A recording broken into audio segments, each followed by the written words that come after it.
Kung di ka mo obey sa instruction ni Lord, dili mo epekto ang kasabutan. Naa siya'y condition. Ang kasabutan, conditional. Dunay terms and condition.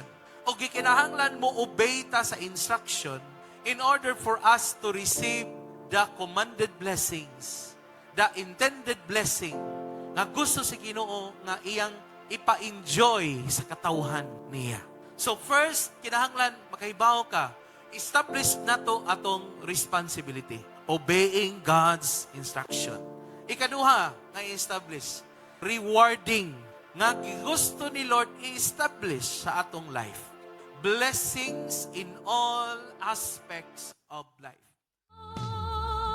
Gidaog mo, Jesus, ako